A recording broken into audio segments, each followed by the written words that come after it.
Max Gorlin, Melbourne Football Club. You're listening to the Coaches Panel. This is Nat Fyfe from the Fremantle Footy Club. Trent Cotchin from the Richmond Footy Club. Scott Pendlebury from the Collingwood Football Club. You're listening to the Coaches Panel. Patrick Cooch from the Carlton Footy Club. It's Rory Sloane here from the Adelaide Crows. This is Tom Mitchell from the Hawthorn Footy Club, and you're listening to the Coaches Panel.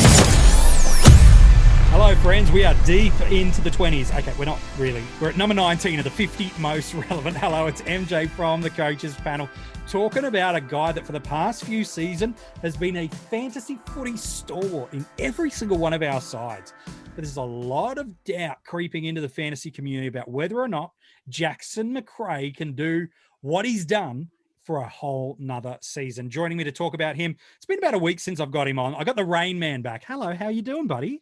I'm doing well, MJ. Really keen to talk about this guy because I think he's fascinating this year.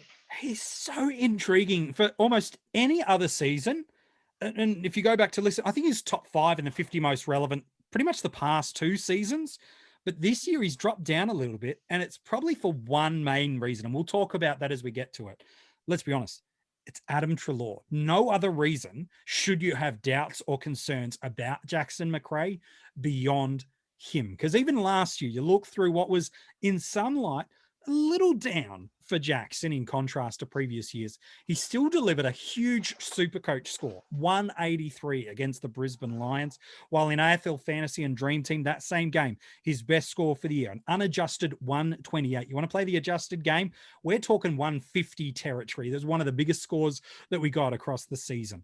But those games are nowhere near what he has delivered as a career best. 190 against the Tigers back in 2018 for AFL Fantasy and DreamTeam, while Gold Coast Suns is his best ever SuperCoach score back also in 2018, a 189. Last year, that AFL fantasy average was a 90.1. If you want to adjust it, it's up over 110 at 112. While in SuperCoach, yeah, again, people think it was a marginally down year, and we're talking about a guy who averaged 121 in SuperCoach. In that format, he's priced just on $650K. He's just $860,000 in AFL Fantasy and just a touch over $830,000 in DreamTeam.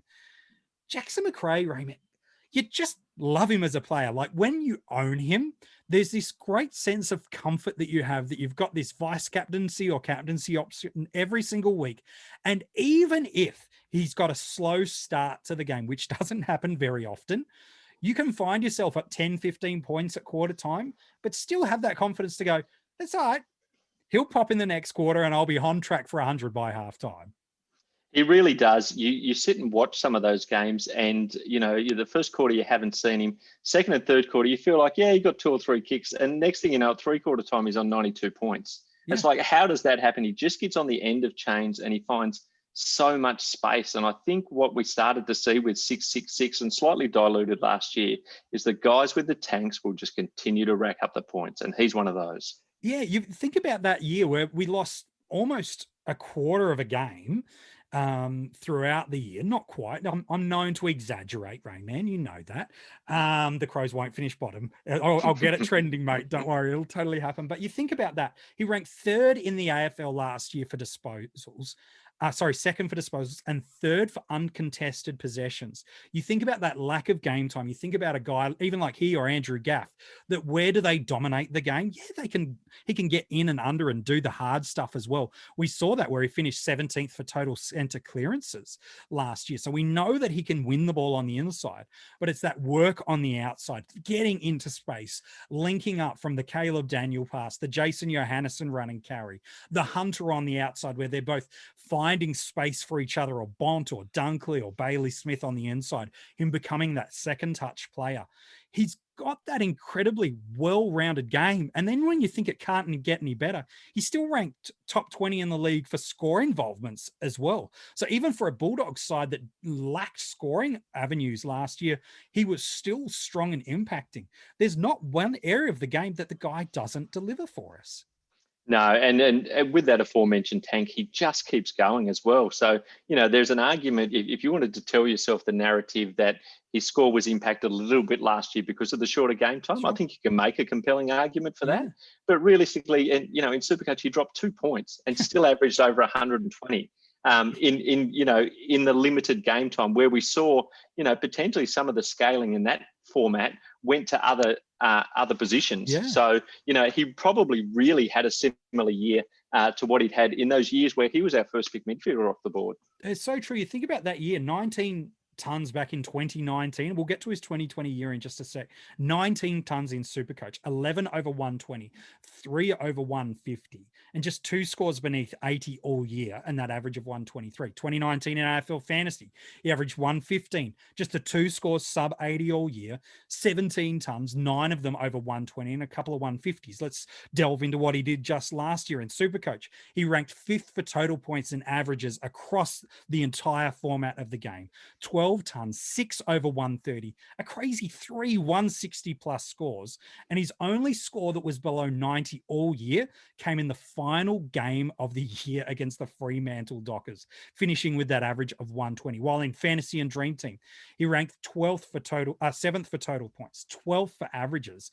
And again, just delivered ton after ton after ton, both the real-time tons, which were rare to get last year. There was a patch of games from round 8 to round 13 where he went 102, 114, 106, 128, 76, 104. And again, there's a bunch of 80s either side. In that format, anything that was 80 last year, we were counting as a ton in those formats. So the guy barely disappointed us in that format as well. Outside of round 2, where he got a 65, and in that final game that we also mentioned for SuperCoach in 60, he only went under 80 twice outside of that. So, and even then, they're early 80s scores. So he's barely giving us these stinker scores over not just last year, but now multiple seasons.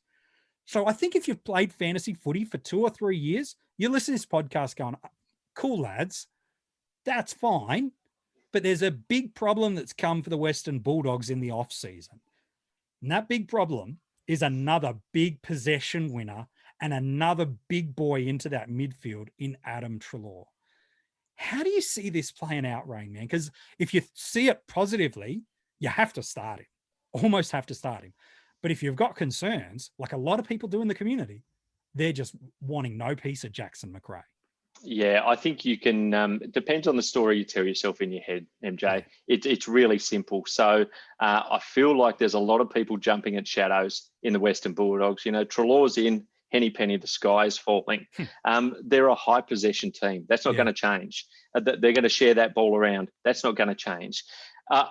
There was a conversation you had, and I think it might have been with Rids earlier in the year, where we kind of talked around what does that Western Bulldogs midfield look like? Yeah. There's 2 constants in there as far as I'm concerned. One is Adam Treloar is going to play on the ball. He's not going to play anywhere else. Nope. And another guy called Jackson Macrae is going to do exactly the same.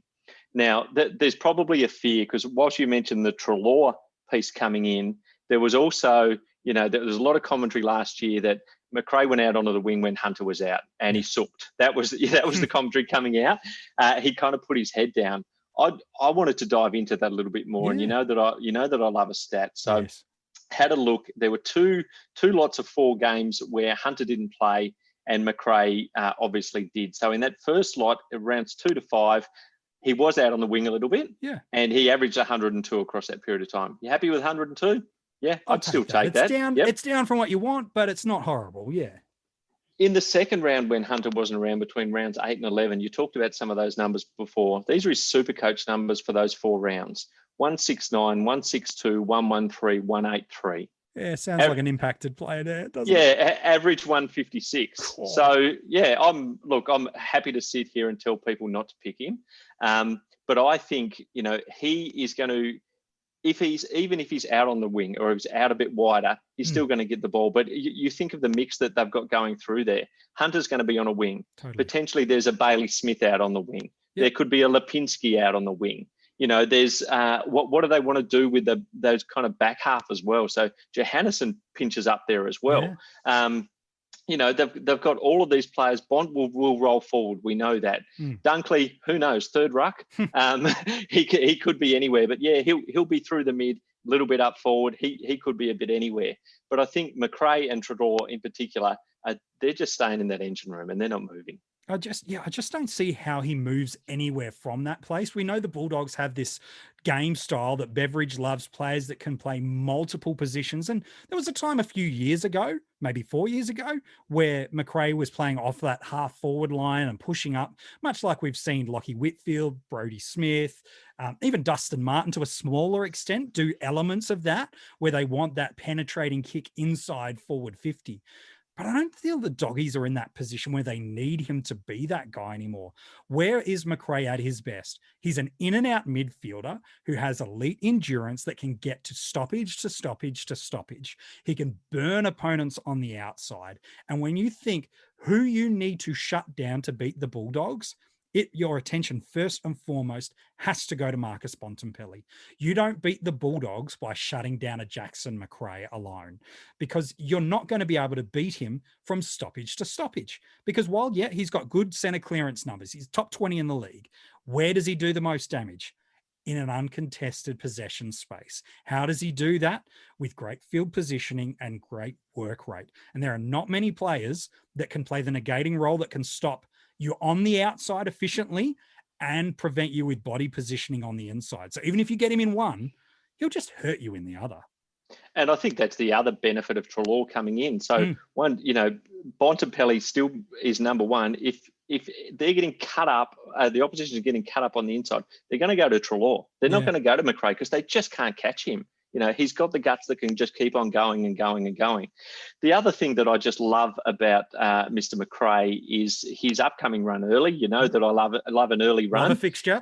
Love a fixture. And he plays Brisbane in round 4. And they, you talk about a bunny team. His last 6 against Brisbane, this is SuperCoach, 183, 155, 135, 156, 162, 121. That's not bad. It's not bad. Round 2, he does have West Coast who tend to hold him a little bit. He doesn't go as well there. Yeah. But are you going to try and get cute and go, look, I'm going to avoid him for a couple of rounds, then bring him in around 3 or round 4? Good luck trying to do that. Look, you're either going to start with him or upgrade to him, right? He's going to be in your side at the end of the year. So you've just got to make the call. Are you going to sit and watch and see what Bevo does with the magnets? Yeah, I can see an argument for that. Sure. But at some stage, you're going to need him.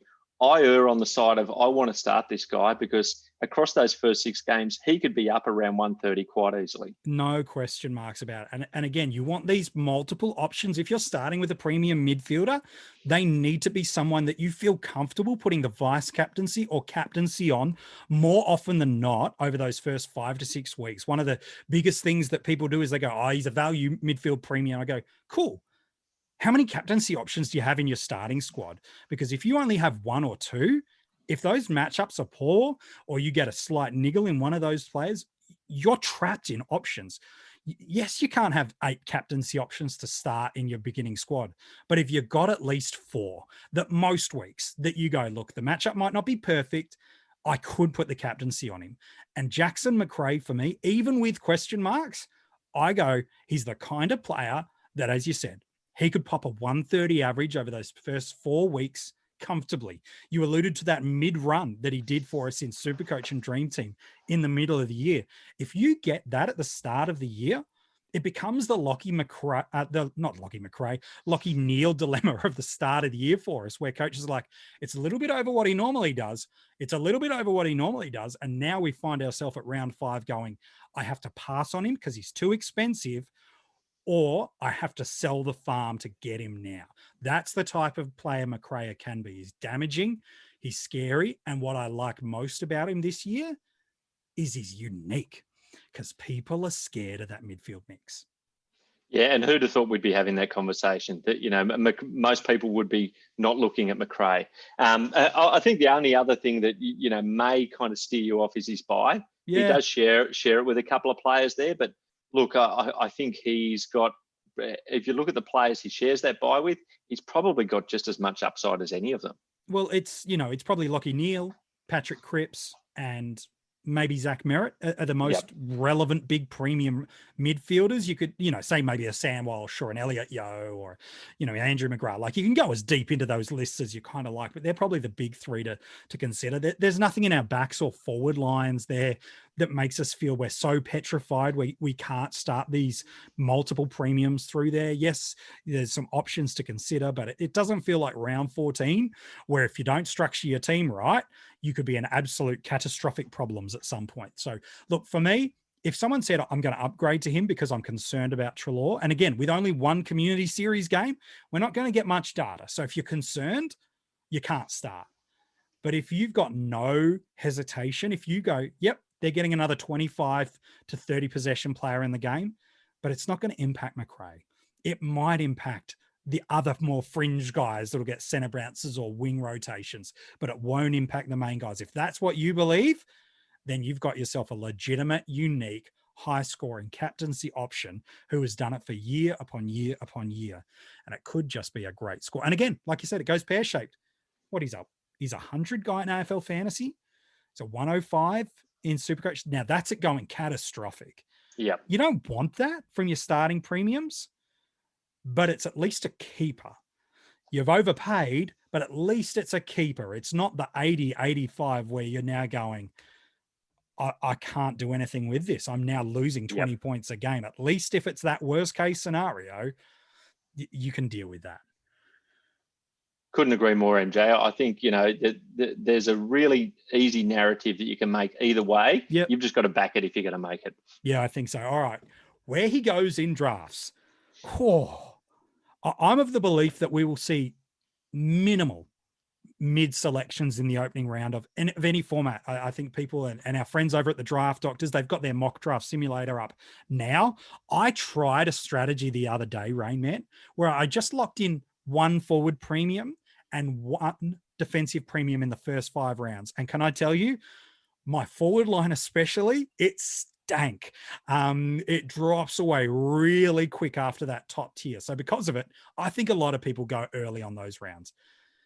Which round do you think he goes?